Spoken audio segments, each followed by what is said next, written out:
மனித வாழ்வில் மிகப்பெரிய இன்பமாக நம்ம எதை நினைக்கணும்னா உடலுறவு தான் நினைக்கணும். உடலுறவு தான் மிகப்பெரிய இன்பம் அப்படின்னு நினைக்கணும். அப்போ தான் மனிதர்கள் அப்படி நினைக்கல. மனிதர்கள் எதை நினைக்கிறாங்கன்னா, அதை விட மிகப்பெரிய இன்பம் எது அப்படின்னா, இந்த ஆடம்பர வாழ்க்கை, அப்புறம் இந்த உப்பு போட்டு சமைக்கிற இந்த சமையல் உணவுகள், அப்புறம் பேக்கரி உணவுகள், இதில் தான் பெருசுன்னு நினைக்கிறாங்க. அதனால தான் நிலையாக ஒரு இடத்துல வசிக்கணும் அப்படின்னா மனிதர்கள் உடலுறவு தான் பெருசு அப்படின்னு நினைக்கணும். அப்போ தான் மனிதர்கள் நிலையாக ஒரு இடத்துல வசிப்பாங்க.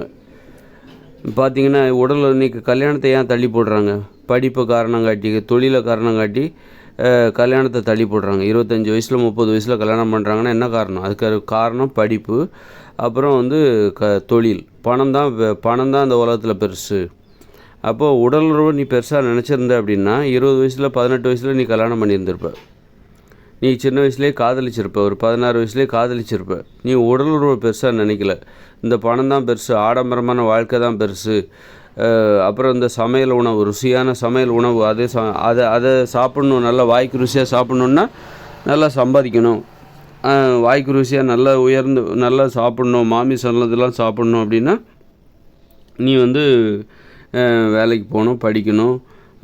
அதுக்கு நீ இப்போ சின்ன வயசுலேயே கல்யாணம் பண்ணிட்டாக்கா பிற்காலத்தில் ஒரு ஆடம்பரமான வாழ்க்கை வாழ முடியாது. அதனால் ஒரு ஆடம்பரமான வாழ்க்கைக்கு இந்த உடலுறவு பற்றிய ஆசையே எதிரானதுன்னு மனிதர்கள் நினைக்க ஆரம்பிச்சிட்டாங்க. உடலுறவு, காதல் இதெல்லாம் எதிரானது, ஒரு காமம்லாம் எதிரானது அப்படின்னு நினைக்க ஆரம்பிச்சிட்டாங்க.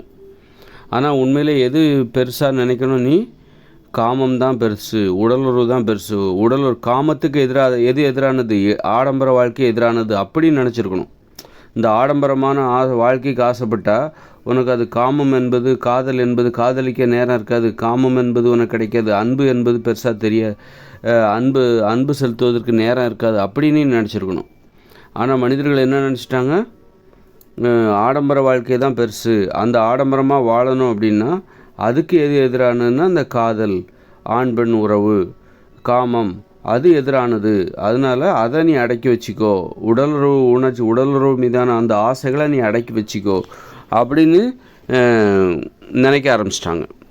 எப்படி பார்த்திங்களா? முரணான. அதனால் மனிதர்கள் எதை பெருசாக நினைக்கணும் அப்படின்னா உடலுறவு தான் பெருசு அப்படின்னு நினைக்கணும். அப்போ தான் என்ன பண்ணுவாங்க? 18 வயசில் கல்யாணம் பண்ணுவாங்க, 16 வயசில் காதலிப்பாங்க. அந்த மாதிரி நிலையாக ஒரு இடத்துல இருப்பாங்க. இந்த மாதிரி பணத்தை சம்பாதிக்கிறக்கா வெளிநாட்டுக்கெல்லாம் ஏன் போகிறாங்க பாருங்கள். குடும்பத்தை விட்டுட்டு கல்யாணம் ஆன புதுசில் வெளிநாட்டுக்கு போனவர் 50 வயசில் தான் திரும்ப வர்றாரு. 2 வருஷத்துக்கு ஒரு வாட்டி வீட்டுக்கு வந்துட்டு 1 மாதம் தங்கிட்டு திரும்ப வெளிநாட்டுக்கு போயிடுறாரு. அப்போ இதுக்கெல்லாம் என்ன காரணம்? அவர் உடலுறவை விட அந்த பணம் தான் பெருசு, ஆடம்பரமான வாழ்க்கை தான் பெருசு அப்படிங்கிற அந்த உணர்வு தான் அவர் அந்த மாதிரி வெளிநாட்டுக்கு போகிறது காரணம். அப்புறம் படிக்கிறங்கிற காரணம் காட்டி 25 வயசு வரைக்கும் கல்யாணம் பண்ணாமல் இருக்காங்க. அதுக்கப்புறம் வேலை கிடைக்கணும். வேலை கிடச்சி கல்யாணம் பண்ணுறதுக்குள்ளே 28-30 வயசு ஆகிடுது. அப்போ இந்த ஆடம்பர வாழ்க்கை, பணம் தான் பெருசு, உடலுறவை விட பணம் தான் பெருசு.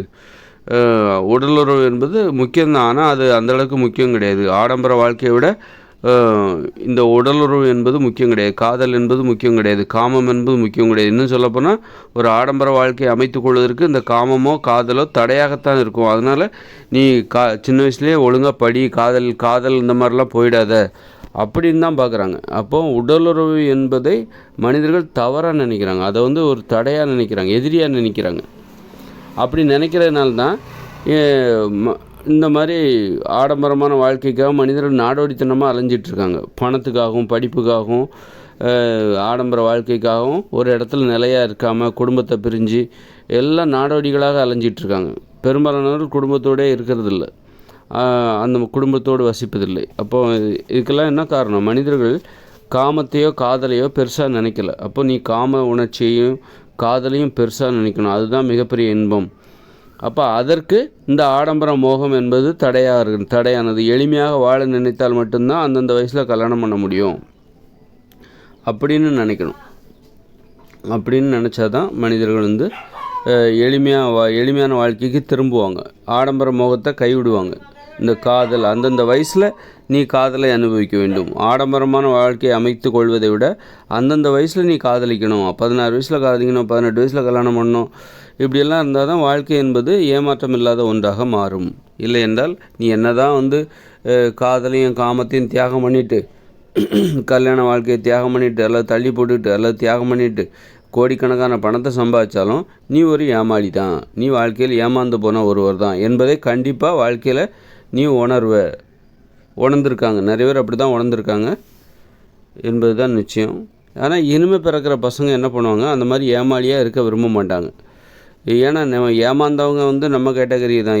இது வரைக்கும் மனிதர்கள் ஏமாந்துட்டாங்க. ஆடம்பர வாழ்க்கை தான் பெருசு, அதனால காதல் கல்யாணம் காமம் இதெல்லாம் தள்ளி போட்டாங்க. இனிமேல் ஏமாறுவதற்கு அவர்கள் தயாரில்லை. அதனால் அந்தந்த வயசில் இனிமேல் பிறக்கிற பசங்களை பார்த்திங்கன்னா சின்ன வயசுலேயே காதலிக்க ஆரம்பிச்சிருவாங்க. 16 வயசுலேயே 18 வயசுலேயே கல்யாணம் பண்ண ஆரம்பிச்சிருவாங்க. அந்தந்த வயசில் வாழ்க்கையை அனுபவிப்பதற்கு துணிஞ்சிருவாங்க. அதற்கு தடையாக இருப்பது இந்த ஆடம்பர மோகம் என்பதை உணர்ந்து எளிமையாக வாழ்வதற்கும் அவர்கள் துணிந்து விடுவார்கள். எளிமையாக வாழ்ந்தால்தான் காதலையும் காமத்தையும் அந்தந்த வயசில் அனுபவிக்க முடியும் என்பதையும் அவர்கள் தெரிந்து வைத்திருக்கிறார்கள்.